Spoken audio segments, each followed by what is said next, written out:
On revient pour la suite et la fin. Togo vers une augmentation du SMIC. Avant de parler de cela, on va ajouter sans doute quelque chose sur le sujet précédent. On parlait de l'Éthiopie, plus précisément du Tigré. Au moins 10 morts dans des frappes aériennes sur Mekele, la capitale du Tigré, Ashraf Orosama. Oui, mais je reviens, je l'ai dit, je le persiste, le problème éthiopien, il est d'ordre constitutionnel. Parce que s'il faut rester, on a vu les limites, disons, de la forme de l'État, que les États choisissent librement. Il y a des États qui étaient dans une forme d'État unitaire, comme le Cameroun, qui à un moment donné est passé de l'État fédéral, même si aujourd'hui ils sont dans un État unitaire, il y a également des mouvements indépendantistes aujourd'hui au Cameroun. D'où la création d'un statut particulier pour les deux zones anglophones. Faut-il, je ne dis pas que c'est un panacée, mais est-ce qu'on ne peut pas transposer ce modèle, c'est-à-dire créer un statut particulier pour la région de Tigré. Mais la création aussi d'un statut particulier peut aussi ouvrir à ceux d'autres portes. Parce que si vous créez aussi un statut particulier, vous avez d'autres régions également qui vont... Puisqu'on l'a dit tout à l'heure, c'est plus de 100 ethnies. Plus de 100. Finalement, tout le monde va vouloir prendre sa part. Voilà, plus de 100 ethnies. Donc, pour moi, en Éthiopie, la révision constitutionnelle aujourd'hui s'impose. Certes, l'intégrité territoriale est consacré par la Constitution. Moi, je suis très attaché au peuple éthiopien parce que c'est un peuple quand même frère. On a quand même des symboles dans ce pays-là comme le siège de l'Union africaine. Donc, personne ne souhaite une perte d'une partie du territoire de l'État éthiopien. Donc, pour moi, la seule solution, c'est le passage d'un État fédéral à une confédération d'États, un transfert de compétences beaucoup plus élargi aux États fédérés pour leur permettre voilà, de créer leur propre dynamique de développement si on veut vraiment sortir de cette situation extrêmement difficile qu'on se trouve aujourd'hui. Allez, on retrouve le journaliste Germain Pouli sur le sujet du Togo. Le Togo, justement, est frappé de plein fouet par le phénomène de la vie chère depuis la crise sanitaire liée à Covid-19. La situation s'est exacerbée par la guerre russo-ukrainienne. Aucun pays n'est échappé par cette crise qui secoue tout le monde entier, surtout économiquement. La révalorisation du salaire minimum interprofessionnel garanti SMIC est la solution donc trouvée par certains pays ou bien plusieurs chefs d'État pour atténuer les effets du phénomène de la vie chère sur la population. Les exemples sont légion. Le dernier en date, c'est Germain Pouli, c'était donc la Côte d'Ivoire. Le Togo attend aussi cela. Est-ce qu'on s'achemine vers l'augmentation là dans votre pays, Germain Pouli?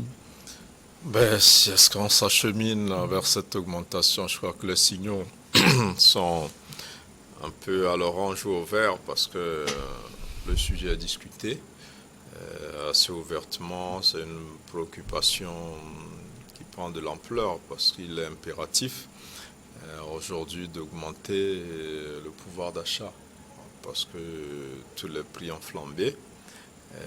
À défaut de certaines subventions de l'État qui se font rares ou qui sont amoindries au niveau de certains produits comme le gaz, il faut augmenter le pouvoir d'achat.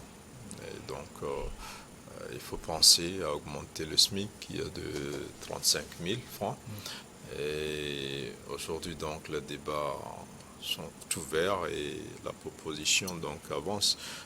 L'État, pendant longtemps, le gouvernement togolais, qui déjà paie au-delà du SMIC, il faut le dire, c'est pas encore au niveau du gouvernement, mais c'est beaucoup plus au niveau des privés.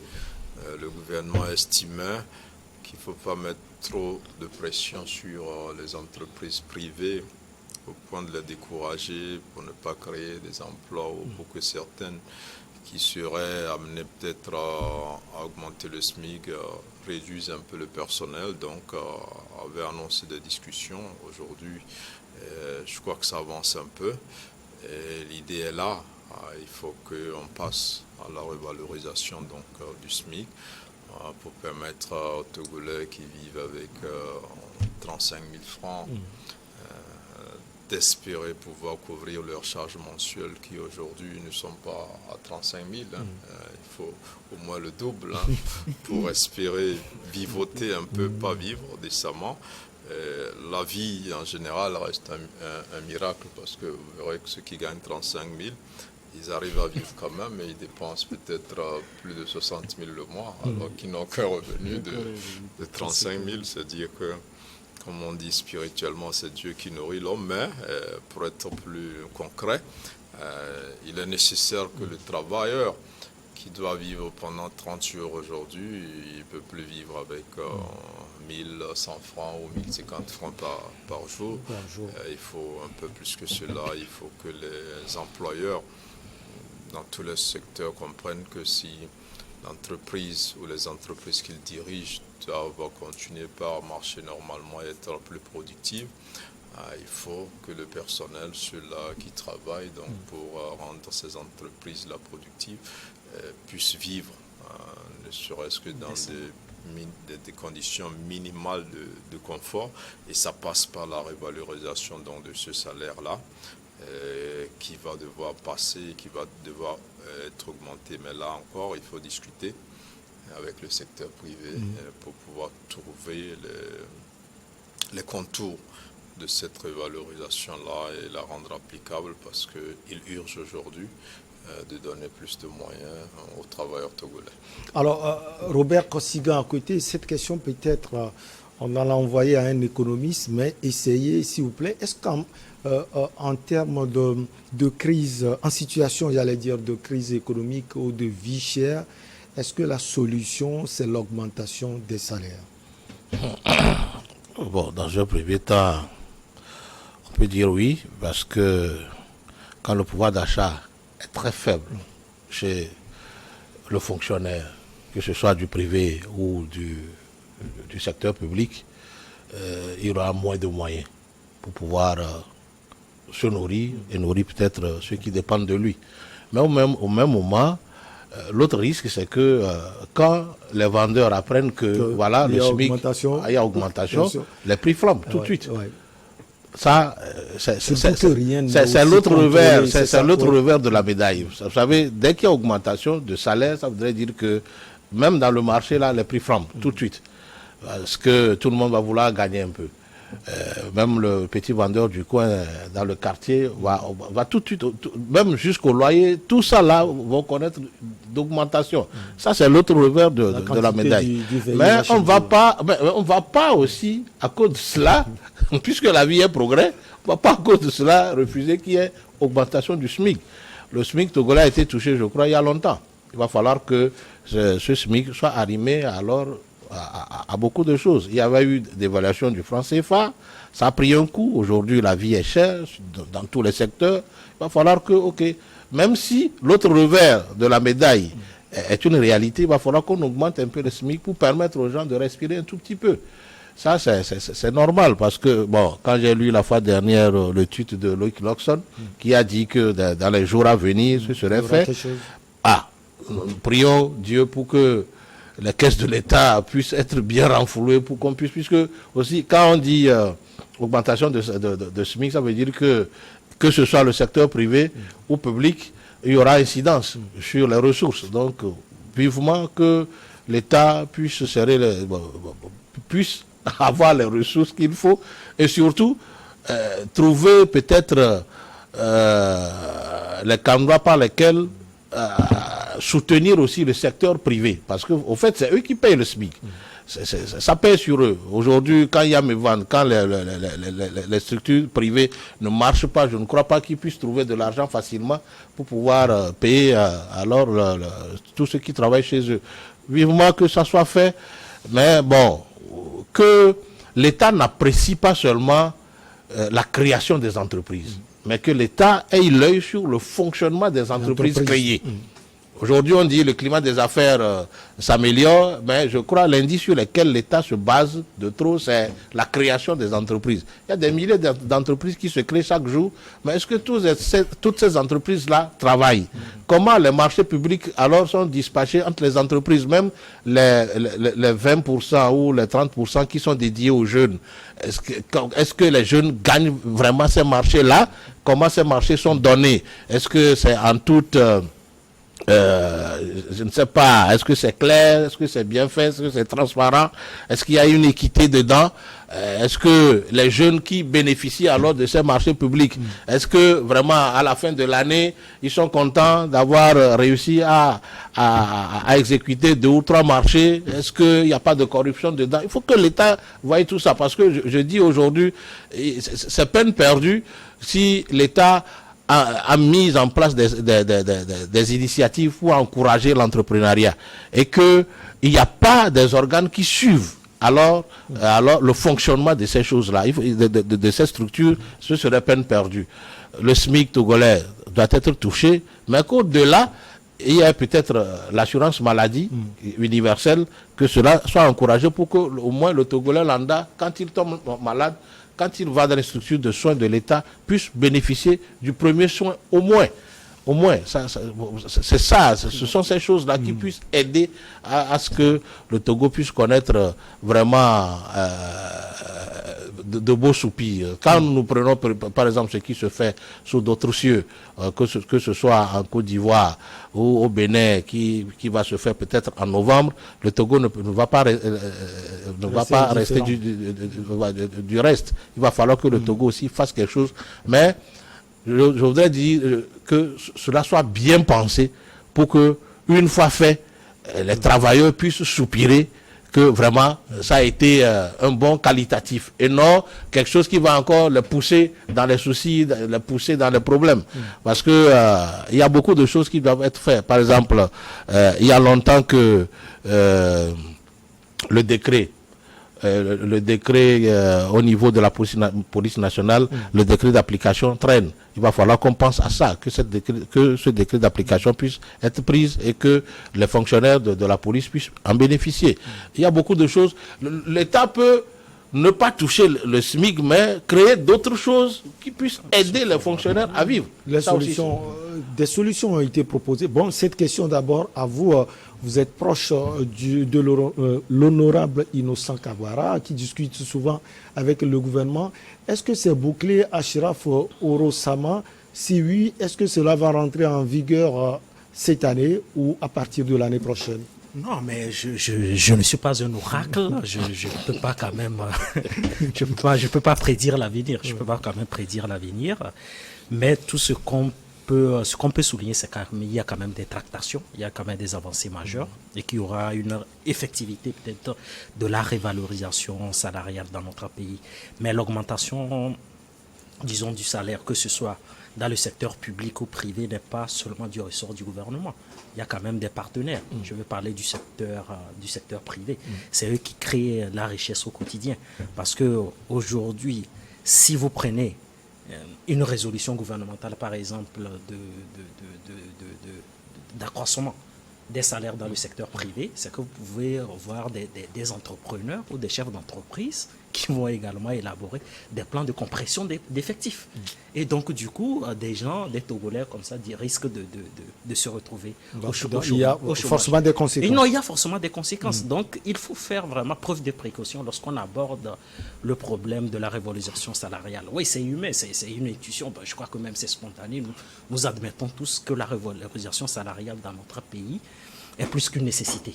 Voilà, pour lutter contre la précarité quand même galopante, parce qu'il y a quand même des cris de détresse. Il suffit tout simplement de sortir dans les grandes villes que dans les zones rurales au Togo pour voir que la vie est extrêmement difficile. Nous-mêmes ici sur le plateau, nous sommes des citoyens ordinaires et que chaque jour, nos portefeuilles aussi en pâtissent. Vous voyez? Donc la révalorisation salariale est plus qu'une nécessité. Je crois que dans les prochains jours, dans les prochaines semaines, en Conseil des ministres, on pourra officialiser cela. Et je crois que c'est une volonté aussi manifeste, parce que s'il y a des tractations, ce qui veut dire qu'il y a quand même des choses qui se préparent. Donc c'est une volonté manifeste du gouvernement aussi d'appliquer les dispositions de la convention collective et du Code du travail. Parce que dans le Code du travail, dans les dispositions de la convention aussi collective le prévoient. Mais quand vous prenez la Constitution, on parle de la dignité humaine. Et chaque travailleur doit quand même vivre quand même de ses efforts. Et cela entre dans le concept de la dignité humaine. Donc aujourd'hui, c'est plus qu'une nécessité vraiment de lutter contre la précarité galopante. Vraiment, les Togolais je ne peux pas parler d'asphyxie, peut-être je serai quand même excessif quand même dans mes propos, mais c'est qu'au quotidien, les gens quand même extériorisent leur situation, leur détresse. Donc, moi je suis convaincu, je suis un politique, je crois profondément au régalien. Je crois profondément au régalien. Je crois que le gouvernement togolais est consciente vraiment de la situation. Bon, cette mesure-là sera prise très prochainement, nous le souhaitons vivement, mais je crois que lorsque vous diagnostiquez, vous suivez de près la politique économique menée par le président de la République, vous vous rendez tout de suite que c'est un libéral convaincu. Bon, est-ce qu'un libéral convaincu milite en faveur de la révalorisation salariale? Vous avez des doutes? Non, je n'ai pas des doutes, mais compte tenu de la situation, actuelle, je crois que le gouvernement a pris vraiment la mesure des choses. Je crois que ce sont des résolutions qui vont s'appliquer dans les prochains jours parce que c'est extrêmement important si on veut vraiment soulager les populations, les Togolais au quotidien. Alors, Gerbert Pouli, on veut peut-être soulager les populations, mais le problème au Togo, ou bien le problème du gouvernement, ce n'est pas aussi ce fait, on prend des dispositions. On a vu le président Faure Gnassingbé, c'était le 27 avril, il a annoncé des mesures. À chaque fois qu'on annonce ces mesures, le président Robert Kosciga a essayé de toucher cela tout à l'heure. Ce n'est pas accompagné, ce n'est pas suivi. Ce n'est pas cela aussi qui exacerbe cette vie chère dans votre pays? Bon, je crois qu'on est d'accord qu'il n'y a pas de suivi dans plusieurs domaines. Mais en même temps, le suivi aussi, il doit y avoir un certain contrôle citoyen aussi. Vous savez, le gouvernement prend des mesures. Après, peut-être il n'y a pas de structures pour veiller à l'application effective de ces mesures, pour contrôler tout ce qui se fait sur le terrain. Après, le gouvernement essaie, dans certains cas, de mettre en place des numéros verts pour qu'on dénonce certains dysfonctionnements. Mais vous verrez qu'à ce niveau, la participation citoyenne est nulle. Les gens ne contribuent pas du tout. Vous avez l'impression que les gens sont indifférents face aux situations qu'ils vivent eux-mêmes? Ils ne sont pas indifférents, mais ils ne savent pas que c'est leur droit d'exiger certaines choses.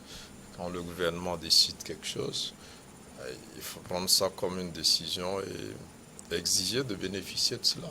Vous savez, il y a un exemple assez simple. Il y a quelques années, 4 ou 5 ans, le gouvernement a décidé de supprimer les taxes sur les téléphones portables et les ordinateurs. Dans la politique, les ambitions de digitalisation du Togo, le gouvernement estime qu'il faut rendre les téléphones et les ordinateurs moins chers. Les députés ont voté la loi, mais 2 ans après, les députés ont remis cette taxe-là.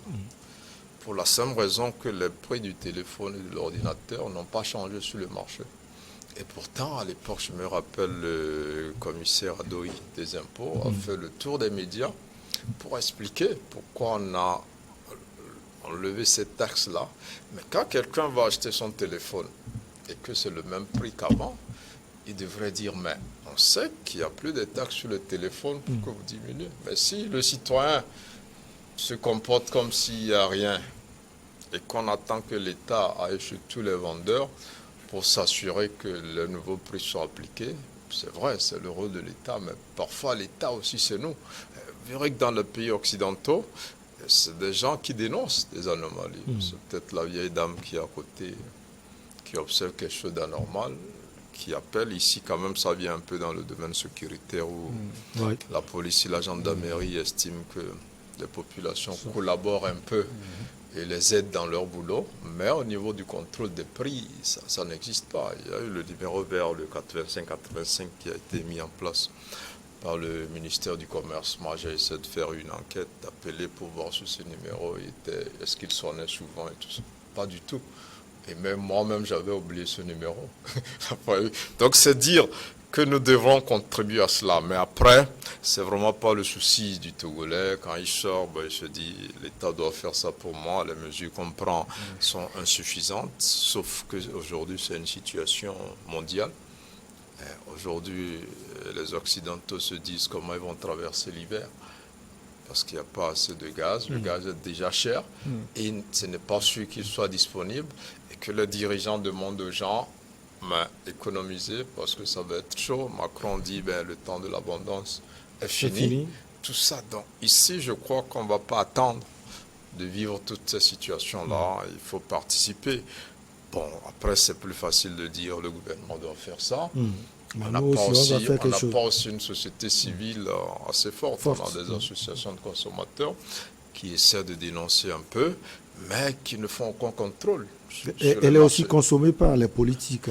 Non, pas vraiment. Du pouvoir que de l'opposition. Je pense qu'on ne leur donne pas assez de moyens pour travailler, c'est vrai. C'est ça le problème. Le peu, quand même, qu'il y a à faire, il faut le faire. Ça ne coûte rien en passant de faire une sortie et de dénoncer certaines pratiques, parce qu'il ne s'agit pas de dire l'État doit, mais il y a la société civile. Donc je crois que c'est une affaire qui nous concerne tous. Aujourd'hui, vous pouvez dire, je refuse de consommer ce produit, jusqu'au moment où on a pris un prix raisonnable.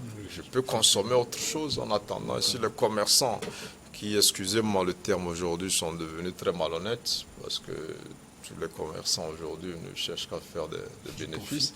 Et quand les promoteurs d'écoles décident d'augmenter les frais de scolarité, on ne peut pas être surpris parce qu'ils achètent cher autre chose et ils n'ont comme source de revenus qu'une école. Ils doivent augmenter en plus aussi. Et on parle de la revalorisation des salaires. Mais s'ils doivent améliorer les salaires de leurs enseignants, ils font comment? Et donc nous entrons dans une situation où tout devient cher. Et si vous ne produisez rien ou si vous ne vendez rien, vous êtes obligé d'acheter tout très cher. Mais si vous vendez quelque chose, vous augmentez. Donc il faut qu'on arrive aussi à une situation de solidarité, qu'on se dise que les temps sont durs pour tout le monde et que chacun revoit un peu à la baisse ses intérêts ou ses prétentions. Mais après, ce que je constate, c'est que tout le monde dit c'est l'État qui doit faire. L'État est faillible et nous, on est responsable de rien. Il n'y a pas une grande contribution citoyenne. Peut-être qu'il faut qu'on fasse un effort là sur ce plan-là. Après, je ne dédonne pas totalement le gouvernement. Il y a le ministère du Commerce qui ne fait pas assez, même si la direction du contrôle a fait quelques apparitions après le tollé organisé sur les médias. Et il y a eu cette lettre aussi du ministre dans les directions régionales pour demander de passer à un contrôle effectif sur le plan national 2 semaines après. Qu'est-ce qui a été fait? Est-ce que ces contrôles sont effectifs? On n'en sait rien. Est-ce que les Togolais dépensent un peu moins pour acheter des choses? Je ne pense pas. Les choses n'ont véritablement pas changé. Alors, Robert Kosiga, à côté, on va voyager un peu dans le secret des dieux. Ça va passer de 35 000 à 60, 70. Bon, pourquoi pas 100 000? Vous savez, la vie est chère. Vous savez, non, vous savez, c'est lourd. Vous savez, moi, je me donne l'idée. Aujourd'hui, quand vous voyez la vie elle-même, 35 000 fois 2 ne peut pas supporter le coût de la vie pour un fonctionnaire qui ne va gagner que son SMIC là. Donc aujourd'hui, si l'État peut partir de 35 000 à 100 000, c'est une proposition de ma part. Hein. Puisque ça risque de peser aussi sur l'État. Vous l'aviez dit et démontré tout à l'heure. Ah, mais si l'État s'en prend bien et limite la corruption, je crois que l'État aura assez de moyens. Parce que, vous savez, la prévarication des ressources de l'État aussi à combattre. Si l'État ne veille pas à ce que les ressources qu'il collecte dans ces structures-là puissent être bien gérées, bien amassées quelque part pour servir l'intérêt général et que ça tombe dans des poches trouées et que le tuyau qui doit conduire au trésor est perforé un peu partout, l'État manquera de moyens. D'où la nécessité de combattre la corruption, non pas dans des papiers, mais action. C'est ça l'histoire, c'est aussi ça la réalité. Et quand les travailleurs aussi de l'État sauront que c'est à partir de ces ressources-là, on nous paye, tout le monde doit faire une veille citoyenne pour que quelqu'un d'autre ne siphonne pas ça seul. Comme l'a dit monsieur Poli, ça c'est la veille citoyenne. C'est-à-dire quoi? Si nous tous, nous veillons à ce que la corruption ne doit pas passer par moi, l'État aura de moyens pour servir tout le monde. Mais ça va être une étape propédeutique. Ça ne peut pas aussi commencer comme ça. Donc, vous savez, aujourd'hui, l'État même sait qu'il est obligé de monter le SMIC du Togolais, fois peut-être 2 ou 3. Vous savez, si vous voulez aider quelqu'un, il faut l'aider à ce que la personne sache que vous l'avez aidé. Mais s'il faut l'aider pour si c'est 50 000, si c'est 50 000, on n'a pas aidé, on n'a pas augmenté le SMIC. Pas du tout. Parce que n'oubliez pas que plus vous prenez soin du travailleur, le travailleur va donner alors le meilleur de lui-même. Mais par contre, s'il est dans le besoin, s'il est dans le dénuement total, comment vous voulez qu'il puisse alors apporter le meilleur de lui-même à ce qu'il fait? Non. Donc, moi, je dis aujourd'hui que le SMIC part de 35 000 pour 100 000 au moins. Le Togo a les moyens pour ça. Le Togo a les moyens pour ça. Ah oui, le Togo a les moyens pour ça. Ça, c'est vrai. Augmentation spectaculaire. Pas spectaculaire. C'est le minimum qu'on puisse faire au travailleurs togolais. Ça, c'est vrai. Dans tous les secteurs. C'est vrai. Vous savez, aujourd'hui, nous accusons les enseignants, nous accusons le corps de santé autre comme quoi ils ne travaillent pas bien. Mais je vous dis, s'ils ont un bon traitement salarial, tout le monde doit travailler. C'est vrai. Pourquoi l'aide-soignant va voler le médicament de son patient s'il avait un bon salaire? Il ne le fera pas. Vous savez, moi, j'ai toujours dit aux gens, les agents de santé peinent à la place des malades parfois. D'autres même ne dorment pas. D'autres même parfois sortent l'argent de leur poche. Alors s'ils sont bien payés, ils vont rendre de bons services aux citoyens. Et c'est la raison pour laquelle l'État est là. Donc moi j'ai dit aujourd'hui, 35 000 ce n'est pas bon. Qu'on parle de 35 000 pour 100 000, 150 000. Vous avez 2 minutes, Achraf Ouro-Sama, pour chuter. Oui, mais la révalorisation salariale est une revendication corporative qui est noble, nous le partageons tous. Ce qu'il faut savoir, c'est que je crois que le patronat doit faire aussi une sortie pour essayer de faire de la pédagogie, parce que demander un effort financier du secteur privé nécessite aussi des sacrifices. Donc je crois que le secteur privé sont les créateurs de la richesse dans notre pays. Ils doivent expliquer aujourd'hui l'inopportunité de ces mesures-là. Parce que c'est eux quand même qui sont au front au quotidien. Mais comme je l'ai dit, moi je crois vraiment aux régaliens. Il appartient au gouvernement togolais d'organiser cela. Et je crois que les mouvements syndicaux et les associations de consommateurs aussi ont un rôle à jouer au quotidien. Parce que, oui, certes, on peut prendre des mesures radicales. Je crois que mon aîné Germain Poulier a donné un exemple. On peut boycotter, par exemple, des produits jusqu'à ce que le prix normal s'applique. Mais aujourd'hui, nous sommes dans une société de consommation. Nous avons même une classe moyenne qui est quand même assez vorace. Vous ne pouvez pas adopter ces mesures-là difficiles. C'est-à-dire que nous ne sommes pas prêts. Je veux dire tout simplement que les Togolais ne sont pas prêts à prendre des mesures radicales. Donc, il appartient vraiment à l'appareil étatique d'user les moyens qu'il faut pour disons, créer une situation favorable. Et c'est extrêmement important aujourd'hui de soulager les citoyens, les Togolais, à travers une révalorisation salariale. Mais, comme je l'ai dit, la revalorisation salariale n'est pas du ressort exclusif du gouvernement. Il y a des mouvements syndicaux, il y a des associations, il y a le secteur privé. Et tous ces acteurs-là ont vraiment un rôle à jouer si on veut vraiment créer de la prospérité, avoir des citoyens beaucoup plus productifs au travail. Je sais que vous avez encore beaucoup de choses à dire, surtout l'aîné Germain Poulier, mais on va se revoir la semaine prochaine. C'est important. Nous sommes à la tête de petites PME, PMI, on ne pourra pas payer 100 000 du président Robert Kwasiga à côté. C'est pas possible. Vous voyez le revers finalement. Totalement. Merci beaucoup à vous, Germain Poulier, directeur de publication de Togo Réveil. C'est toujours un plaisir de vous avoir sur ce plateau, cher Germain. Merci également à Achraf Ouro-Sama, jeune juriste, homme politique, plein d'avenir du PDP, Parti démocratique panafricain. J'ai un dernier mot à dire. Très vite. Voilà, c'est vrai que j'ai annoncé de très bonnes nouvelles en début d'émission, mais j'ai également une très bonne nouvelle aussi pour la faire. Vous savez, nous avons fait tout récemment une tournée nationale portant sur notre ouvrage, le Togo, l'usure de la francophonie, de la nécessité de rejoindre le Commonwealth. Nous avons fait la ville de Tchamba, nous avons fait Bafilo, nous avons fait Kara, nous avons fait Bassar. Et vraiment, je tiens vraiment à saluer toutes les associations qui nous ont accompagnés, parce que nous avons fait la dédicace de notre ouvrage dans une atmosphère d'euphorie généralisée. Les gens ont bien accueilli notre ouvrage et je crois qu'ils vont faire l'effort de s'approprier du contenu de cet ouvrage-là pour que le Togo soit vraiment grandi, parce qu'on parle de l'émergence aujourd'hui, mais si on veut vraiment être un État émergent, il faut un certain nombre de valeurs, il faut être audacieux, il faut être résilient. Merci beaucoup à vous. Merci également à vous, Robert Kossigan, à côté, président de l'Alliance Jeunesse Développement.